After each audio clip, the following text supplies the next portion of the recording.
Bonjour, c'est le Belge. Dans cette vidéo je vous propose les 10 clés de la réussite. 1. La passion.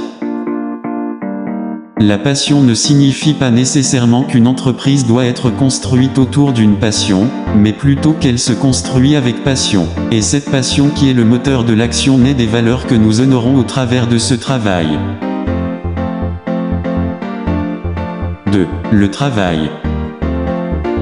Se mettre à son compte, c'est du boulot. Ceux qui s'imaginent qu'ils vont pouvoir se la couler douce se trompent et la plupart du temps, l'une des difficultés rencontrées par les entrepreneurs, c'est d'arrêter de travailler et de s'autoriser un peu de repos de temps en temps. Or, pour réussir, mieux vaut savoir prendre un tant soit peu soin de soi. 3. L'expertise. Être bon dans ce qu'on fait, même très bon, et devenir expert dans son métier est un subtil mélange de pratique et d'apprentissage continu. Ceux qui estiment être arrivés à un stade où ils peuvent se contenter de l'expérience accumulée ont tendance à stagner et à se prendre au piège des limites de leur expertise, qui devient rapidement une collection d'idées reçues. En tant qu'entrepreneur, il est tout aussi important de savoir s'entourer d'experts à qui l'on pourra déléguer ce qu'on ne sait pas, ne veut pas faire. 4. La focalisation.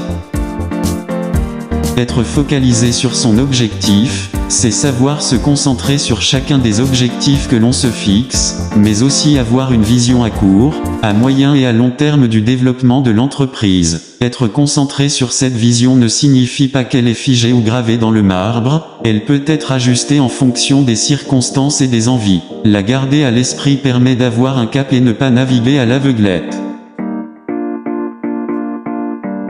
5.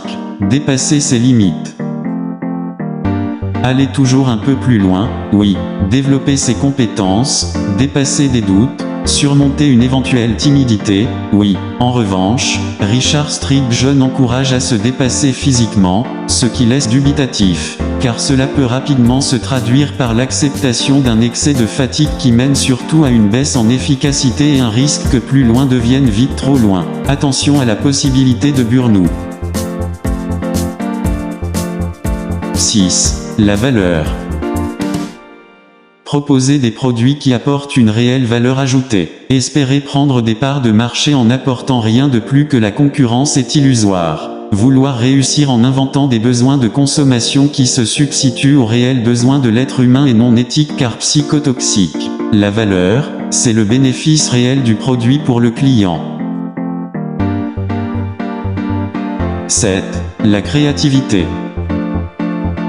Innover, en répondant aux besoins du client de façon toujours plus pertinente. Innover en inventant de nouveaux moyens de faire connaître ses produits, en se préoccupant davantage du comment je m'y prends que du est-ce réaliste. Innover en tirant les leçons des expériences décevantes et en s'appuyant dessus pour générer d'autres stratégies.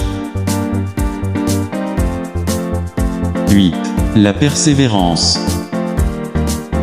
Bien entendu, mais pas n'importe comment. Remettre 100 fois sur le métier un ouvrage qui ne marche pas, ce n'est pas de la persévérance, c'est une stratégie d'échec. Donc persévérer en remettant la stratégie en cause si elle ne fonctionne pas, et l'ajuster jusqu'à ce qu'elle donne satisfaction. Persévérer, c'est aussi se lancer et aller au bout malgré les critiques, les fâcheux, les pisse-vinaigre.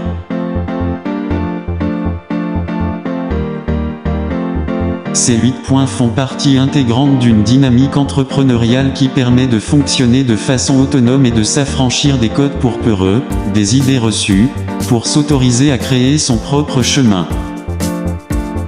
Rajoutons 2 points qui correspondent aux triplettes relationnelles et opérationnelles, socle de toutes nos réussites et qui viennent compléter les 8 points précédents pour créer le portrait type du parfait petit entrepreneur, qui deviendra grand. 9. La relation à soi, à l'autre et au travail. Indispensable pour construire un projet cohérent en s'appuyant sur ce qui nous anime vraiment, croire en soi et en ses capacités à le mener à bien, le partager et le faire vivre avec assurance et conviction. 10. L'action. Avoir une forte capacité à agir est indispensable à la réussite d'une entreprise. Elle se développe grâce au renforcement de l'estime de soi qui suscite l'envie de passer à l'action, ainsi qu'au travers de la triplette. C'était le Belge. Rêvez votre vie en couleur, c'est le secret du bonheur. Bye bye.